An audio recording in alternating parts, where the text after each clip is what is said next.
Atëre, fillojmë me pikën e dytë të rendit ditës për ligjin për disa shtesa dhe ndryshime në ligjin 78/95 të datës 27/1/1995, Kodi Penal i Republikës së Shqipërisë i ndryshuar. Kemi nisën deputeti nga zonja Rita Tabaku, nga kolegja Rita Tabaku, dhe për këtë kemi ftuar fillimisht kolegen për të bërë prezantimin e saj, dhe pastaj do të vazhdojmë me relatorin, me zotin Ervin Hoxha. Por, zonja Tabaku, me njërë fjala është për ju. Faleminderit kryetar, nuk ja u fsheh emocionet që kam, që jam në këtë komision të nderuar, dhe shpresoj që të konkludojmë me një rezultat pozitiv, jo për mua në fakt, po për propozimin që unë kam sjell, i cili vjen sot këtu me emrin tim, po është një produkt i përbashkët i punës me disa nga kolegët e Komisionit Medias dhe të drejtave, të drejtës informimit dhe lirive të njerëzit, duke pasur parasysh disa element kryesor të cilët lidhen me lirinë e fjalës dhe lirinë e shprehjes, që përbën një nga drejtat themelore të njerëzit dhe një shtyllë thelbësore të rendit kushtetues dhe demokratik.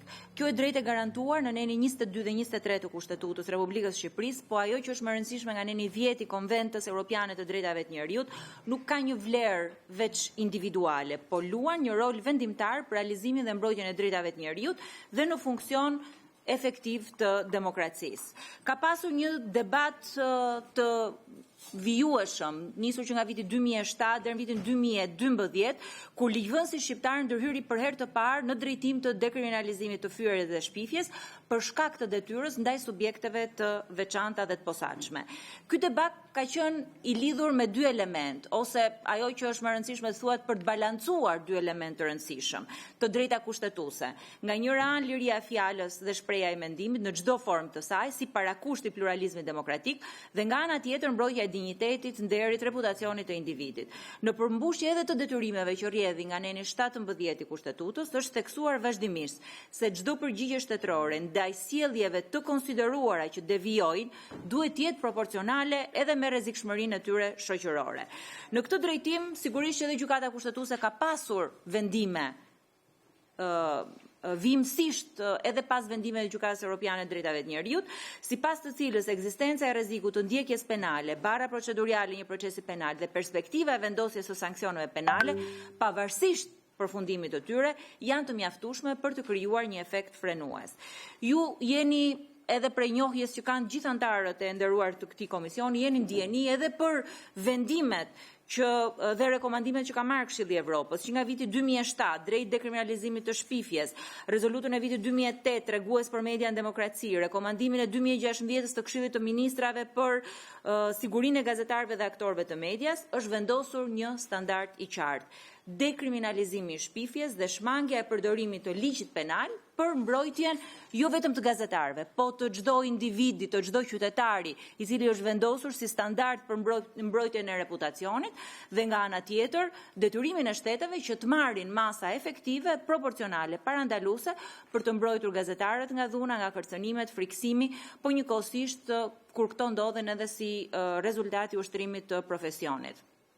Pse vjen në këtë komision është njëkohësisht edhe si rezultat i faktit që është një nga detyrimet e grup kapitullit parë, themeloret, është theksuar në mënyrë të vazhdueshme detyrimi për të dekriminalizuar shpifjen, por njëkohësisht jo vetëm për gazetarët, për të gjithë individët si element kryesor të lirisë së shprehjes, por njëkohësisht edhe të gjithë paditë që lidhen si kërcënim ndaj punës së gazetarëve, që janë edhe paditë strategjike kundër pjesëmarrjes publike. Në raportin e Shtetit të së Drejtës të 2024, që jam e sigurt kolegët këtu e kanë parasysh, sepse është një çështje që është diskutuar të paktën në 10 vitet e fundit me të dhëna shqetësuese në lidhje me sulmen ndaj gazetarëve, dhunës ndaj gazetarëve dhe përdorimit të kodit penal dhe veçanërisht nenit 119 dhe nenit 120 si mjete presioni për lirinë e shprehjes, thuhet që 45 incidente kanë ndodhur me kërcënime, presione, sulme ndaj gazetarëve dhe organizatave mediatike. Shumica e tyre kanë qenë sulme verbale, ka pasur diskurs armiqësor ndaj medias, ka pasur ngacmime online, pothuajse 2 fish krahasuar me numrin e rasteve të vitit 2022. Vjen keq të them, po kryesisht këto kanë ardhur edhe nga qeveria. Qeveria ka qenë burimi kryesor i sulmeve ndaj gazetarëve. Sidomos atyre verbale. Është një sjellje që të gjithë bijem dakord këtu që nuk është absolutisht europiane. Që nuk është sjellja europiane? Për të bijem dakord, për asnjë nga këto që që nuk është sjellje europiane, patjetër që bijem dakord, paktën në këtë komision. Bijem dakord nga ato që thash. Platforma e Këshillit të Evropës për të kaluar tek procesi. Që kjo nuk është një sjellje europiane. Unë mendoj që kjo nuk është sjellje europiane, kryetar. Platforma e Këshillit të Evropës për mbrojtjen dhe promovimin e gazetarëve dhe sigurisë publike ka krijuar një mekanizëm i mbështetur nga delegacioni i Bashkimit Evropian me pedagog, me organizata të medias, shoqërisë civile, aktivistë, të cilët kanë bërë një grup shumë të madh propozimesh që ja kanë dorëzuar këtij parlamenti dhe më saktë komisionit që unë drejtoj në shtator të këtij viti. Bazuar menjëherë mbi këtë punë, pa nisur punë komisioni, duke pasur parasysh që për opozitën, po edhe për mua, detyrimet në proces në integrimit janë të shenjta për të plotësuar, ne ngritëm një grup pune. Unë, zonja Luarasi, zëvendës kryetaria e komisionit dhe zoti Bido, sekretari i komisionit, me 4 ekspertë jashtëm, të cilët janë pedagog të nderuar të universitetit, të histori filologjisë dhe njëkohësisht patëm një komunikim të gjatë me Komisionin Evropian, me delegacionin e Bashkimit Evropian dhe unë kam zhvilluar të paktën 4 grupe konsultimesh me të gjitha organizatat e medias prezent. Në procesin e hartimit të ligjit ka marrë 45 komente, të cilat i kam pjesë të dosjes dhe unë shpresoj që t'ja u vendos në dispozicion që t'i keni parasysh dhe kemi arritur në këto propozime. Duhet kemi parasysh që propozimet që vinë sot këtu kanë pikë prerje edhe me propozimet që ka sjellë qeveria shqiptare, një pikë që do diskutohet në pikën e 2 të rendit të ditës. Cilat janë propozimet? Propozimi i parë është projekt ligji synon që të ndërhyjë kodin penal nëpërmjet një qasje të diferencuar dhe koherente, nga njëra anë të forcojë mbrojtjen penale të gazetarëve, punonjësve të medias nëpërmjet ndryshimeve në nenin 237 dhe 238, duke parashikuar forma të kualifikuara të veprave penale për shkak të goditjes, kanosjes, kur ato kryhen ndaj veprimtarisë profesionale dhe kur gazetari është në interes publik. Gjithashtu ndryshime në nenin 261, ku synohet mbrojtja më efektive ndaj pengimit të lirisë së shprehjes, censurës dhe shprehjes së informacion dhe fshehjes së informacionit, dhe nga ana tjetër, unë kam propozuar ashtu siç grupi i ekspertëve i ka sjell komisionit, ashtu siç është konsultuar me organizata shoqërisë civile, ashtu siç dhe Komisioni Evropian thotë, dhe un kam këtu të gjithë komunikimet që qeveria shqiptare ka pasur me Komisionin Evropian, dekriminalizimin e plot, pra shfuqizimin e nenit 119, 120 për sa i përket fyerjes dhe shpifjes. Dhe këtu ndahemi me propozimin që ka sjell qeveria shqiptare. Qeveria shqiptare mendon që mund të fyejë gazetarët dhe e ka lënë nenin 119 ashtu të paprekur. Qeveria shqiptare mendon. Qeveria shqiptare nuk mendon që mund të fyejë gazetarët. Nuk mendon që mund të fyejë. Unë nuk besoj. Mos flisni në emër të qeverisë shqiptare. Unë besoj që ju respektoni të drejtën e fjalës. Unë përfundoj dhe ju nuk kundërshtoni sa të doni. Mos flisni në emër të qeverisë. Mos flisni në emër të tretëve që janë. Unë flas në emër të propozimit që kam lexuar. Dhe qeveria shqiptare ka shkuar për nenin 120 disa ndryshime të pjesshme ku i referohet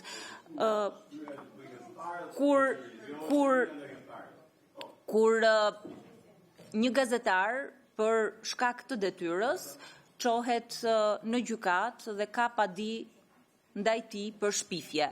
Qeveria shqiptare ka sjell një propozim që këtu ndahemi, i cili thotë që për të gjitha ato organizatat të cilat janë të regjistruara, që sot ka 0 të regjistruara, 0. Kam hapur që KB-n ka 0.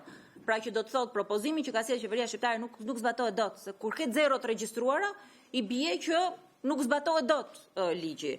Dhe në këtë mënyrë unë mendoj që ne kemi nevojë që këto sugjerime që ka sjellë Komisioni Evropian, të cilat unë do ja u lexoj dhe kolegët i kanë lexuar dhe kolegët e majt, në fakt, se ne jemi pjesë e një diskutimi më të gjerë të komisionit që unë drejtoj, jo këtij komisioni. Okay. Po më lëni që të përfundoj. Po. Komisionit që unë drejtoj, të grupit të punës që ne kemi punuar bashkarisht, që kemi sjell këtë produkt, i cili thotë që në mënyrë specifike, dhe unë po citoj, përjashtimi plot i dënimit, thotë, për të gjithë qytetarët, si një drejt bazë, si një element bazë edhe si një detyrim, jo vetëm procesin e integrimit, po edhe detyrime që ne kemi si antar i Këshillit të Evropës. Maqedonia e ka kryer në vitin 2007, Malizia ka kryer në vitin 2010. Jemi pas të gjithë vendeve të rajonit në këtë drejtim. Ne nuk mund të bëjmë ndryshime gjysmake, sepse procesi i integrimit nuk është për të bërë ligjen letër, por është për të sjellë ndryshime reale për të gjithë qytetarët. Dhe nëse kjo nuk ndodh tani, unë dyshoj që kjo mund të ndodhë më vonë. Njëkohësisht sugjerojnë që duhet miratuar kuadri rregullator dhe institucional shoqërues, duke pasur parasysh faktin që këto propozime janë propozime minimale. Këto janë propozime fillestare. Ne duhet punojmë edhe për paditë kundër gazetarëve, duhet punojmë edhe për ndryshime në ligjin e mediave audiovizive, që grupi punës do të vazhdojë dhe në këtë komision kam përshtypjen është dhe një ndryshim për ligjin e amës pak më vonë, që është pjesë po e këtyre diskutimeve, po duhet punojmë njëkohësisht dhe për sigurinë e gazetarëve, për sigurimet shoqërore, sigurimet shëndetësore, për sigurimet e tyre në punë, për interesat e biznesit të lidhura me median e kështu me radhë. Pra është pjesë e një kuadri të gjerë, nuk është domosdoshmërisht ky ndryshim ligjor që do të sjellë ndryshime të mëdha. Ky është një parakusht për t'i hapur rrugën një rregullimi i cili sot në sektorin e medias mungon. Duke pasur parasysh të gjithë këto elementë që unë përmenda, duke pasur parasysh dhe unë kam këtu dhe konsultimet që do jo vendos në dispozicion në diskrecionin tuaj nëse do t'ju shërbejnë, i kam vendosur njëkohësisht edhe në dispozicion të Komisionit të Ligjeve, sepse u diskutua edhe në Komisionin e Ligjeve. Nëse ju gjykoni që kur diskutoni dhe draftet e tjera mund të jenë të përshtatshme, në të gjitha konsultimet, në produktin e grupit punës, në raportin që është prodhuar në Komisionin e Medias, të përbashkët për të dy palët politike, theksohet mbrojtje ligjore për të gjithë. Në Republikën e Shqipërisë nuk mund të ketë qytetar dorës parë, qytetar dorës dytë.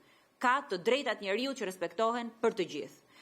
Dhe unë besoj që ky është një parim bazë i funksionimit të themeltar të shtetit, përderisa është në kushtetut, por nga ana tjetër është edhe i grup kapitullit parë themeloret, që ky komision i nderuar sigurisht që e shikon me shumë interes. Shumë faleminderit kryetar, e vlerësoj jashtëzakonisht shumë edhe vëmendjen e kolegëve dhe shpresoj që pavarësisht faktit që do votohet apo s'do votohet, dhe unë shpresoj shumë që të votohet, për procesin që unë kam ndjekur, edhe për produktin që ka ardhur deri në këtë komision, unë besoj fort që ne në procesin e integrimit kemi nevojë që të kemi gjithë përfshirje. Ne kemi nevojë që këtë proces mos ta trajtojmë personal të askujt. Ne kemi nevojë që në këtë proces të përfshijmë çdo. Drafti që ka sjellë qeveria nuk është i konsultuar. Pjesa e konsultuar e cila lidhet me ndryshimet në kod, për sa i përket dënimit për parkimin dy fish dhe për sa i përket ndërtimeve pa leje, është një pjesë që është konsultuar publikisht, ndërkohë që pjesa medias nuk është konsultuar në mënyrë absolute me asnjë nga pretendentët që vetë ky parlament ka angazhuar në këtë proces. Faleminderit. Faleminderit shumë zonja Bagu për prezencën, për prezantimin. Kënaqësi që ty kemi këtu, padyshim që dhe drafti që po paraqet Këshilli i Ministrave është i konsultuar mirë me të gjithë grupet e interesit. Le të flasim secili për propozimet e veta, le mos paragjykojmë askënd për atë që sjell dhe materiali që unë kam lexuar i ardhur nga Këshilli i Ministrave është shumë i plot, shumë i qartë, por unë nuk po e zgjas këtu, do të jap më një herë fjalën redaktorit zotit Ervin Hoxha të flasë ai dhe pastaj vazhdojmë me diskutimin.